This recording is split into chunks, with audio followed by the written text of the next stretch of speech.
Hello hello hello, आप सभी बच्चों को एमआर का बहुत बहुत नमस्कार। क्या हाल चाल। तो ऐसा है कि आज हमने सिंपल पेंडुलम पढ़ा था।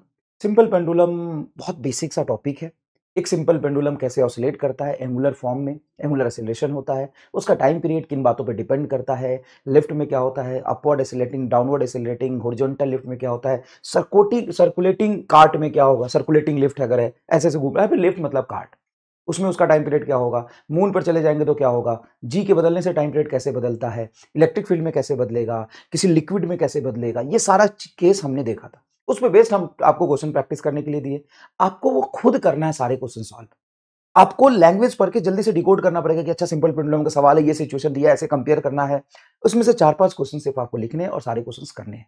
देखो, ऐसे क्वेश्चन है जिसका सॉल्यूशन देने का कोई लॉजिक नहीं है। आप खुद ट्राई करिए और बिल्कुल भी सॉल्यूशन मत देखिए, सारे आंसर आ जाएंगे, आंसर मिला लीजिएगा पीडीएफ से। लेकिन अगर आपसे नहीं हुए हैं तो आपका ध्यान रखते हुए मैं आपको 20 मिनट में रिकॉर्ड करके दे देता हूं आपको सॉल्यूशन, बस सिंपल सी बात है। चलिए, तो आज हम लोग देखेंगे होमवर्क सॉल्यूशन। ठीक है, जो भी क्वेश्चंस दिए उसमें से जो क्वेश्चंस आपको लिखने हैं मैं यहां पे मार्क कर दूंगा, सिर्फ वही क्वेश्चन नोट्स में लिखना, बाकी क्वेश्चन नोट्स में लिखने की जरूरत नहीं पड़ेगी। ठीक है, चलिए पहला सवाल देखिए। A particle is executing simple harmonic motion with time period T, then time period of its total mechanical energies. Total mechanical energy का टाइम पीरियड क्या होगा बताओ। टोटल मैकेनिकल एनर्जी तो कांस्टेंट होता है, हाँ, वो अपने आप को रिपीट करेगा क्या, नहीं रिपीट करेगा। तो फ्रीक्वेंसी होता है रिपीटेशन, तो फ्रीक्वेंसी कितनी बार रिपीट करेगा सर, करेगा ही नहीं, तो फ्रीक्वेंसी जीरो। तो time period 1 upon frequency is equal to हो जाएगा क्या, इनफाइनाइट। यहां पे बच्चे गलती जीरो टिक कर देते हैं, जो कि आंसर नहीं होगा, इनफाइनाइट होगा। बहुत आसान सवाल है, बताया हुआ है। नेक्स्ट देखिए, इसको नहीं लिखना है, नो कॉपी। ये भी नो कॉपी क्योंकि क्लास में कराया हुआ है। ये भी नो कॉपी, ये नहीं लिखना है। Simple pendulum suspended from the ceiling of a stationary lift has time period t1। Stationary lift का टाइम पीरियड होगा, अगर लिफ्ट में सिंपल पेंडुलम लटका है तो t is equal to 2 pi root L by G.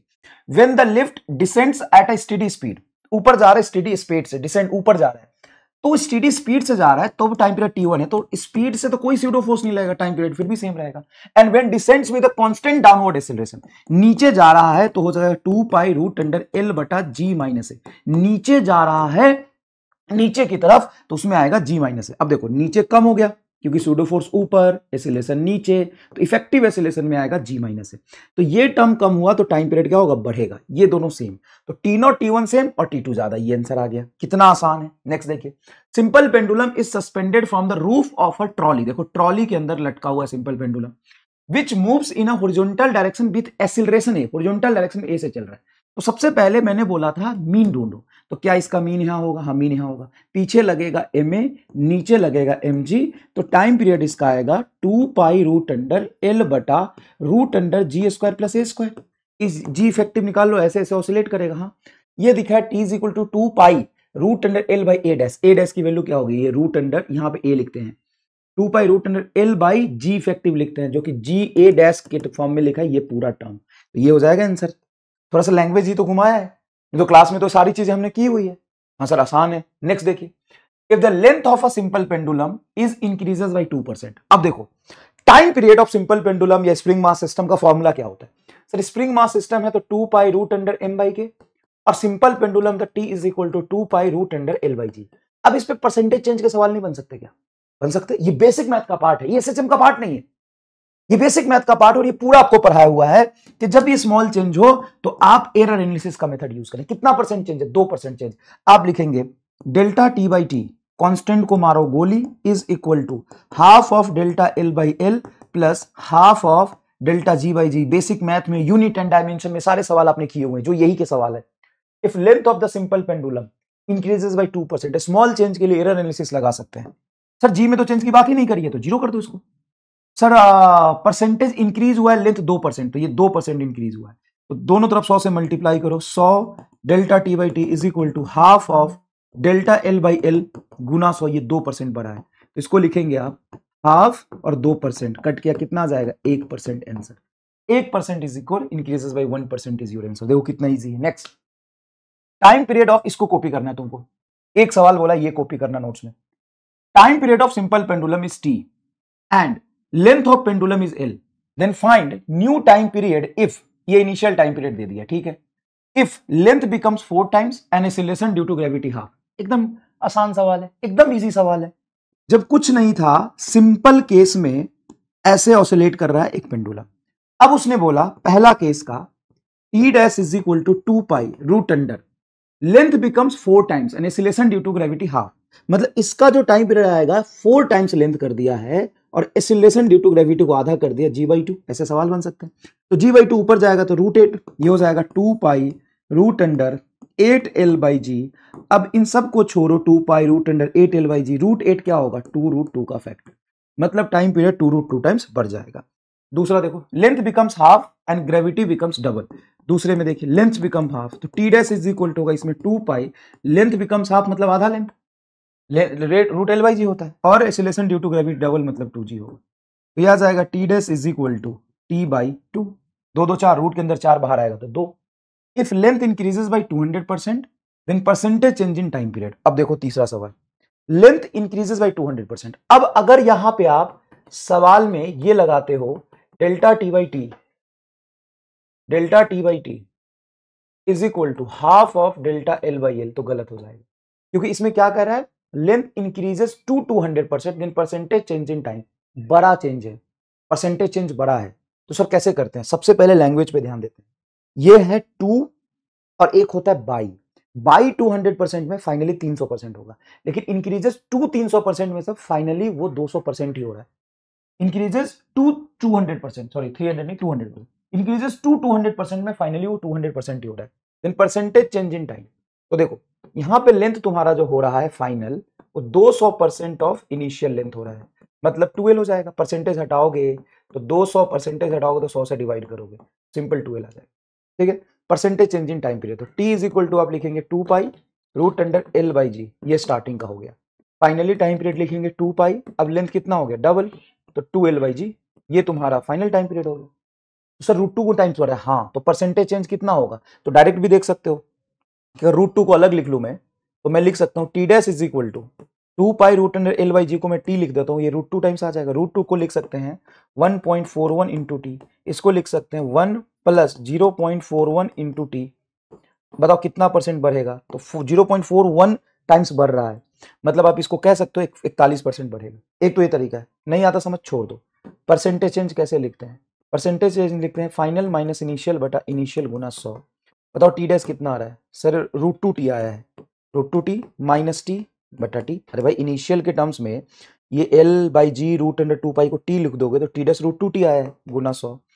अब देखो √2 को 1.41, टी बाहर निकल के कट जाएगा, देखो √2t माइनस टी है, टी बाहर निकालोगे तो ये बचेगा 1.41 माइनस 1 इंटू टी बटा टी गुना 100, टी से टी कट गया, 1.41 माइनस 1 हो जाएगा 0.41 मल्टीप्लाई 100 बराबर 41%। हालांकि वर्क एनर्जी पावर में ऐसे सवाल करने स्टेप बाय स्टेप मैंने सिखाया हुआ है। ये क्या है, इफ लेंथ इंक्रीजेस बाई 200%। अब ये थोड़ा अलग हो गया, बाई 200% में क्या हो जाएगा, तो चौथा देखिए, बाई 200% में फाइनल लेंथ हो जाएगा आपका L initial plus L initial का 200%, मतलब 300% ऑफ इनिशियल लेंथ, मतलब 3l इनिशियल। तो final time period √3 times of initial time period हो गया। जब 3 गुना लेंथ हुआ तो 3 गुना ये हो जाएगा। तो परसेंटेज चेंज कैसे लिखोगे, परसेंटेज चेंज होगा √3 of T initial minus T initial बटा टी इनिशियल गुना 100, तो √3 हो जाएगा 1.71, तो 71% के आसपास आपका चेंज आएगा। बोलो, और ये बोलोगे अगर नहीं समझ में आए तो गोली मार दूंगा मैं। क्यों, क्योंकि बेसिक मैथ, यूनिट डायमेंशन में भी थोड़ा एग्जांपल बताया था, वर्क एनर्जी पावर, ये जनरल अप्रोच है, ये हर चैप्टर में ऐसा सवाल आते हैं फॉर्मूला पे बेस्ड। सर आते तो है, अच्छा कि आपने यहां भी करा दिया। Yes, if mass ma and mb are hang from the string of length la and lb respectively, they are executing simple harmonic motion with frequency F A. पहले केस में फ्रीक्वेंसी 2 टाइम्स ऑफ एफ भी दिया हुआ है। Frequency का मतलब 1 upon time period 1/2 pi root under g/l, 1 upon T ना, तो 2 पाई रूट l/g होता है, तो ये होगा 2 पाई रूट g/l। पहले का फ्रीक्वेंसी क्या लिखोगे, तो पहले का फ्रीक्वेंसी होगा 1/2 पाई रूट अंडर g/la बराबर, ये कंडीशन दिया हुआ है, इसी में मैंने एफ ए और एफ बी की वैल्यू पुट कर देता हूं। एफ बी क्या होगा, तो 1/2 पाई रूट अंडर g बटा LB। अब यहां से सिंपल सी बात है, 2 पाई कट जाएगा, रूट जी कट गया, इधर रूट अंडर है, इधर 2 इंटू रूट है, स्क्वायर कर दो दोनों तरफ। 1/LA बराबर ये 4, ये स्क्वायर कट गया, रूट कट गया, स्क्वायर किया तो ये 2 का स्क्वायर 4 इंटू LB। अब क्या बोला है, LA बराबर LB/4। देखो तो ये क्या आ रहा है, इसको उल्टा कर दो, इसको LA को इधर ले आओ, LA बराबर LB को इधर 4 को नीचे, LB/4 ये आ गया। And does not depends upon mass. तो ये भाई क्वेश्चन प्रैक्टिस तुमको करेगा, एग्जाम में जाके यही चीज तो तुम्हें मिलेगा देखने को। क्वेश्चन पढ़ लिया है ना, डिकोड कर लिए फॉर्मूला, ये लगना देखो तुरंत हो गया सॉल्व। मास पे डिपेंड नहीं करता, सिंपल पेंडुलम का टाइम पीरियड और ऑल। नेक्स्ट देखिए, time period of oscillation of a simple pendulum is 1 minute. Time period of oscillation of a simple, अच्छा 3 दिन बाद सॉल्यूशन दे रहा हूं, रोना खाना मत मचाना यार, डर लगता है तुमसे। नेक्स्ट देखो, time period of oscillation of a simple pendulum is 1 minute. Time period of oscillation of simple pendulum is 1 minute if its length is increases by 44%, then new time period of oscillation will be। इसका time period 1 minute है, ठीक है, simple time period 1 minute है पहले। t is equal to 2 pi root under L/G की value 1 minute है। If length is increases by 44%, then new time period will be. Percentage change नहीं पूछा टाइम पीरियड में, नया टाइम पीरियड का value पूछा है। अब देखो ये छोटा चेंज है कि बड़ा, सर बड़ा चेंज है, तो फाइनल लेंथ क्या हो गया है, इंक्रीजेस बाय 144%, मतलब फाइनल लेंथ हो जाएगा 144% ऑफ इनिशियल लेंथ। हाँ, तो फाइनल लेंथ को लिखेंगे 144 बाई 100 ऑफ इनिशियल लेंथ।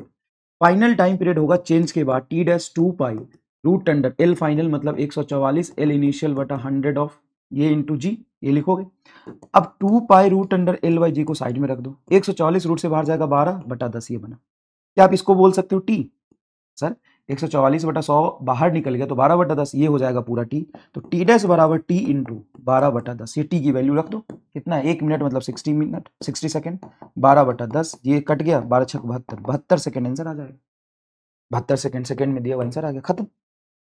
तो क्वेश्चन के नीड के अकॉर्डिंग ही आपको रिएक्ट करना पड़ेगा। ये देखिए क्या लिख रहा है, time period of simple pendulum is 2 second, if the length is increase by 4 times then the time period becomes 4 times, तो रूट के अंदर 4 मतलब डबल हो जाएगा, पहले 2 सेकंड तो 4 सेकंड हो जाएगा। t is equal to 2 pi root under L/G, इसको 4 गुना कर दिया है तो रूट 4 गुना 2 बाहर निकल जाएगा, तो ये बचेगा 2 पाई रूट अंडर L/G। बोलो नेक्स्ट देखिएगा, a boy swinging in a swing if ये stand then time period will be. Swinging in a swing का मतलब क्या होता है, स्विंगिंग इन अ स्विंग मतलब झूल रहा है झूले पर, स्विंग मतलब झूला। अभी झूले का जो लेंथ होता है, क्या लड़के के लेंथ के हाइट के बराबर होगा कि लड़के का हाइट कम होगा और झूले का हाइट ज्यादा होगा? अगर मान लो लड़के का हाइट और झूले का लेंथ बराबर है तो खुद ही पकड़ के झूल लेगा, रस्सी की क्या जरूरत है, लॉजिकली समझो थोड़ा सा। तो बाय डिफॉल्ट कुछ चीजें आपको समझनी पड़ेगी कि इसका जो लेंथ है वो लार्ज है और आदमी का हाइट बहुत छोटा है, तो ये जो लेंथ लेते हैं ना, ये इसके सेंटर ऑफ मास तक लेते हैं, यहां तक लड़के के इफेक्टिव लेंथ तक लेंगे। क्यों? क्योंकि सिंपल पेंडुलम में जब हम पढ़ रहे थे तो इस बॉब पे कहां ग्रेविटेशनल फोर्स लगाया था, और इसके सेंटर ऑफ मास पे ग्रेविटी लगता है, यही तक कंपोनेंट लिया था, तो सेंटर ऑफ मास से ही हिंज पॉइंट का डिस्टेंस लिया था हमने एल। ऐसा नहीं कि यहां पे बांधा है मैंने, इसको यहां तक सेंटर ऑफ मास तक लेते हैं, क्योंकि मास बहुत छोटा था, पॉइंट ऑब्जेक्ट था, तो इस लेंथ की बारे चर्चा हमने इतनी नहीं करी थी। तो क्लियर है? हाँ। अब ये लड़का झूलते झूलते ऐसे बैठा हुआ झूल रहा, खड़ा हो गया। अगर ये खड़ा हो गया तो ऐसे यहां तक पहुंच जाएगा, ये ऐसे खड़ा हो गया तो यहां तक पहुंच जाएगा। अब इसकी लेंथ थोड़ी सी छोटी हो गई कि नहीं? हाँ, तो टाइम पीरियड होता है 2 pi root under L/G, length छोटी तो टाइम पीरियड छोटी, खत्म। इतना आसान है। अब मैं तुमसे एक सवाल पूछता हूं, जरा देखना। मान लो एक हॉलो स्फीयर है, ठीक है, L लेंथ से कनेक्टेड है, हॉलो स्फीयर है, ठीक है, और एक सॉलिड स्फीयर है, एक सॉलिड स्फीयर है, या इसी हॉलो स्फीयर के अंदर कुछ मास डाला हुआ है, ठीक है। अगर मैं इसका टाइम पीरियड इसका टाइम पीरियड पूछूं तो दोनों सेम होगा कि डिफरेंट होगा? सेम, वही हॉलो स्फीयर के अंदर मटेरियल डाल दिया तो सॉलिड जैसा हो गया। तो देखो अगर लेंथ सेम है तो time period t is equal to 2 pi root under L/G लोगे, और ये जो L है वो इसके सेंटर ऑफ मास तक लोगे, यहां तक मान लो बांधा हुआ है मैंने, सेंटर ऑफ मास का डिस्टेंस। अब चूंकि अंदर खाली था लेकिन मास का डिस्ट्रीब्यूशन ऐसा है कि आप सेंटर ऑफ मास पे ही मास को एज्यूम करके ग्रेविटेशनल फोर्स लगाओगे ना सर। इस केस में t is equal to 2 pi root under L/G effective, इसमें भी तो पूरा मास इसके सेंटर ऑफ मास पे ही मानोगे, पूरा मास इसके सेंटर ऑफ मास पे ही मानोगे। हाँ सर। अगर मान लो कि एक वो सेम हॉलो स्फीयर हमने लिया, सेम एकदम सेम हॉलो स्फीयर लिया, सेम हॉलो स्फीयर लिया, उसमें आधा मटेरियल भरा हुआ है, कितना भरा हुआ है, आधा मटेरियल भरा हुआ है और आधा ऊपर खाली है, उस केस में क्या होगा सोचो। आधा मटेरियल भरा है, उधर ऊपर आधा खाली है, तो बताओ क्या होगा। तो इस केस में ध्यान से सुनना बेटा, क्या इसका सेंटर ऑफ मास इसमें होगा कि जहां ज्यादा मास है वहां होगा? सर यहां होगा। क्या इफेक्टिव लेंथ इसमें थोड़ी बढ़ जाएगी? हाँ सर, तो टाइम पीरियड इसका थोड़ा सा बढ़ जाएगा। मतलब कितना सरप्राइजिंग क्वेश्चन है, इफेक्टिव लेंथ बढ़ जाएगी तो इसमें टाइम पीरियड बढ़ जाएगा। एक हॉलो स्फीयर है वो ऑसिलेट कर रहा है, टाइम पीरियड होगा उसका 2 pi root under L by G, centre of mass से लेकर के पॉइंट ऑफ सस्पेंशन तक हम डिस्टेंस लेंगे। पूरा सॉलिड स्फीयर, उसी में मास भर दिया मैंने, वाटर फिल कर दिया, मान ली वाटर फिल कर दिया, कंप्लीट स्फीयर में वाटर फिल कर दिया, तो भी time period 2 pi root under L by G होगा। अब मान ले उसमें मैं आधा ही में वाटर फिल किया, आधा में, तो इसका टाइम पीरियड ज्यादा हो जाएगा क्योंकि सेंटर ऑफ मास थोड़ा सा नीचे शिफ्ट होगा। पूरा भरा हुआ है तो सेंटर ऑफ मास यही होगा। और सर मास तो चेंज हो जाएगा ना, हॉलो है उसमें मास भर दिया, आधा मास भर दिया। सिंपल पेंडुलम का टाइम पीरियड मास पर डिपेंड नहीं करता। और ये जब मैंने इसके लेंथ के कंपेयर में रेडियस छोटा लिया है, मतलब लेंथ के कंपेयर में रेडियस छोटा है, मतलब ये कंपाउंड पेंडुलम जैसा नहीं है, सिंपल पेंडुलम जैसा बिहेवियर। ये लेंथ बहुत बड़ा है, यहाँ पे मास बहुत छोटा है, उसके सेंटर ऑफ मास का डिस्टेंस लेंगे, थोड़ा ही फर्क पड़ेगा लेकिन पड़ेगा। ठीक है, समझ में आया? इसको कॉपी कर लेना। अब इसी पर बेस्ट सवाल है, इसको लिख लेना बेटा, नो कॉपी लिखा है, इसको कॉपी कर लेना। Hollow metal sphere is filled with the water through the small hole in it. It hung by a long thread and made to oscillate. Water slowly flows out of the hole at the bottom. Select the correct variation of the time period. बड़ा simple सा है case कि मान लो यहां पे पूरा भरा हुआ था, तो सेंटर ऑफ मास यहां था, धीरे धीरे पानी लीक करेगा, सेंटर ऑफ मास नीचे जाएगा, लेंथ बढ़ेगा, हाँ सर लेंथ बढ़ेगा तो टाइम पीरियड बढ़ेगा। फिर अचानक से पूरा खाली हो गया तो सेंटर ऑफ मास फिर उसी पोजीशन पे आएगा, तो टाइम पीरियड फिर से घट जाएगा क्योंकि लेंथ घट गया। पहले तो सेंटर ऑफ मास नीचे जाएगा, क्यों जाएगा भाई? सेंटर ऑफ मास नहीं जानता क्या? अगर ये पूरा भरा हुआ है तो सेंटर ऑफ मास कहां होगा सर? मिड में होगा। सेंटर ऑफ मास कहां होगा? मिड में होगा। जब यहां से पानी लीक करेगा तो लेंथ घटेगा, सेंटर ऑफ मास नीचे जाएगी, हाँ सर नीचे शिफ्ट करेगी, तो लेंथ बढ़ेगा, टाइम पीरियड बढ़ेगा। फाइनली फिर से लेंथ वही हो जाएगा, हाँ, तो फाइनली टाइम पीरियड फिर से तुम्हारा क्या हो गया? घट जाएगा। तो देखो time period will go on increasing, नहीं, till the sphere is empty, go on increasing till the sphere is empty. सही लिख रहा है यार, till the sphere is empty, नहीं एम्प्टी खाली होने तक, तो खाली होने तक तो फिर से ऊपर भाग के आ जाएगा ना। Time period go on decreasing till the empty, ना time period will not affect that all, नहीं, period will be increases first then decreases to the initial value till the sphere is empty. Yes, decrease to the initial value, जैसे ही वो खाली होगा वैसे ही initial value पे आ जाएगी अचानक से। जब तक यहां पे पानी नीचे जा रहा है लेंथ बढ़ता जाएगा, पूरा पानी खाली तो सेंटर ऑफ मास फिर से ऊपर आ जाएगा। सिमेट्रिसिटी से देखो सर, लेकिन सेंटर मास ऊपर आएगा कैसे? देखो इसका सेंटर मास कहां होता है सर? एकदम सेंटर पे। पूरा भरा हुआ है तो सेंटर ऑफ मास कहां होगा? एकदम सेंटर पे। आधा भरा हुआ है तो सेंटर ऑफ मास कहां होगा? नीचे। मोस्ट अप्रोप्रिएट क्या होगा? जैसे ही खाली हो गया सेंटर ऑफ मास ऊपर आएगा तो टाइम पीरियड ऊपर आ जाएगा। If a second pendulum move to a planet where acceleration due to gravity is 4 times, then length of the second pendulum on the planet should be made. तो length of the second pendulum बोला है, मतलब T is equal to 2 pi root under L by g formula होता है, हाँ sir होता है। Second pendulum is move to the planet where the acceleration due to gravity is 4 times, मतलब acceleration due to gravity वहां पे क्या है? 4 times हो गया। देखो G को हमने 4G रख दिया। The length of the second pendulum on that planet will, मतलब टाइम पीरियड सेम रखना है। तो टाइम पीरियड सेम रखने के लिए अगर एक्सीलरेशन ड्यू टू ग्रेविटी 4 गुना बढ़ा है तो लेंथ को भी 4 गुना बढ़ाओगे तो फैक्टर कट के टाइम पीरियड 2 ही सेकंड रह जाएगा।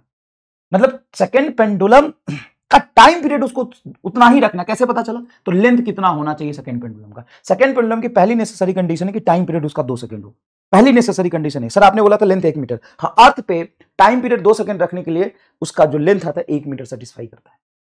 तो यहां पे लेंथ पूछा है ना, सेकंड पेंडुलम का लेंथ कितना होना चाहिए? किस लिए? सेकंड पेंडुलम के टाइम पीरियड सेम रहने के लिए। टाइम पीरियड ही तो नहीं दिया, लेंथ किस लिए पूछ रहा है? तुम लॉजिकली सोचो थोड़ा सा। अच्छा हाँ, तो बताओ कितना टाइम कर दोगे? 4 गुना कर दोगे, मैच कर जाएगा। नेक्स्ट देखो, the time period of oscillation of a second pendulum on the surface of planet having mass and radius double those of earth. तो अर्थ सरफेस पे ऑसिलेशन ड्यू टू ग्रेविटी हम gm/r² लेते हैं। उस planet पे oscillation due to gravity क्या होगा? Mass and radius double, तो मास डबल तो 2m और रेडियस डबल करोगे तो सरफेस पे acceleration due to gravity gm/r² लिखते हैं, तो होगा 2gm/4r²। 2 से 4 काटोगे 2 नीचे आ जाएगा, तो प्लेनेट पे हो जाएगा gm/2r²। मतलब कितना एक्सीलरेशन ड्यू टू ग्रेविटी होगा? gm/r², gm/r² का आधा g0/2, 2 times acceleration due to gravity कम हो गया। तो क्या बोला है?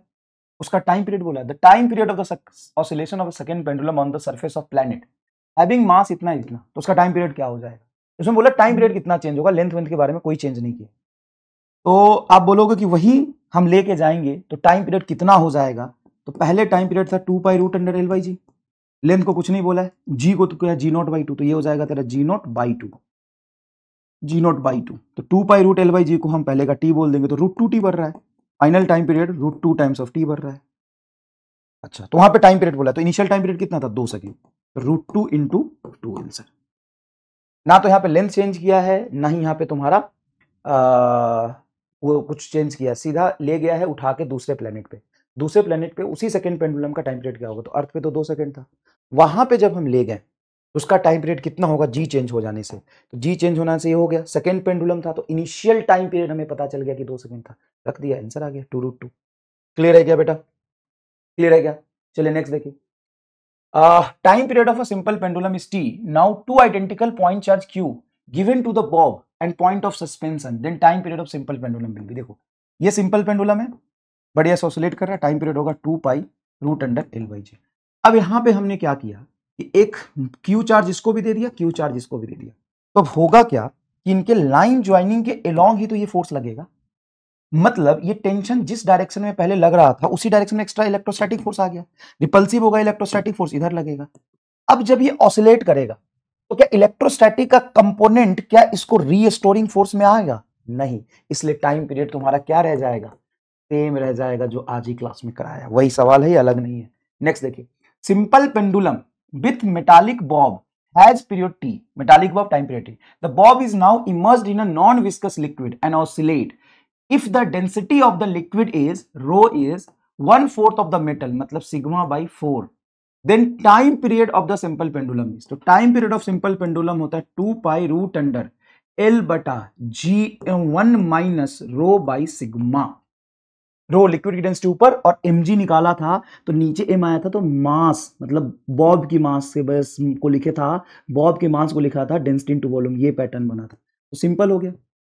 टी डैश बराबर आपका हो जाएगा 2 पाई रूट अंडर L बटा, मतलब लिक्विड के अंदर पहले तो simple T is equal to 2 pi root under L/G रहा हो, हवा में, बॉब मेटालिक है कुछ भी है, time period 2 pi root under L/G था, लिक्विड में डाला तो G इंटू 1 माइनस रो की वैल्यू बोलो, तो 1 बाई सिग्मा ऑफ ऑब्जेक्ट, तो रो है तुम्हारा 1/4 ऑफ सिग्मा बटा सिग्मा, ये कट गया, 2 pi root under L/G 1 minus 1/4 is 3/4, yes sir.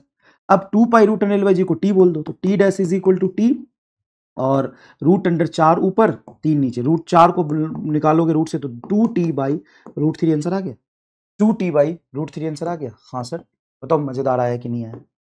Next देखो, a simple pendulum doing small oscillation at a place or height above the earth surface. अच्छा, तो earth surface पर तो 2 पाई रूट अंडर L/G होता है ना, लेकिन ये बोला T1 कहां है, 4 सेकेंड है आर हाइट पे, तो वहां पे एक्सीलरेशन ड्यू टू ग्रेविटी जो होगा 2 पाई रूट अंडर L/G, वहां का एक्सीलरेशन ड्यू टू ग्रेविटी क्या लिखेंगे, तो वहां का जी डैश होगा G0r² बटा r प्लस एच, मतलब r प्लस आर का होल स्क्वायर, यही तो फॉर्मूला होता है, याद नहीं तो ग्रेविटी में जाके नहीं पढ़ेंगे, ग्रेविटी तो दिक्कत हो जाएगी। याद करिए acceleration due to gravity H height पर क्या होता है, जी इफेक्टिव या G dash is equal to G0r² बटा r प्लस एच का होल स्क्वायर, जहां पे एच क्या है, सरफेस से हाइट, तो यहां पे आप लिखेंगे तो आएगा G0r² बटा r प्लस आर 2r का होल स्क्वायर मतलब 4r², तो कट के G0/4 आएगा, तो ये G0/4 आएगा, and T2 would be its time period bout to the point which is at height 2r from the earth surface, height 2r, तो हम सेंटर से सरफेस से हाइट 2r दिया, यहां पे सरफेस से हाइट लेते हैं, ये सरफेस से हाइट होता है h, टोटल हो जाता है सेंटर से डिस्टेंस, तो यहां पे G डबल डैश होगा G0r² divided by r plus 2r का होल स्क्वायर, तो ये हो जाएगा G0r² बटा 2r और r 9r², कट के G0/9 आ गया, मतलब T2 इज इक्वल टू होगा 2 पाई रूट अंडर L बटा G0/9 बाई 9 कर दीजिए।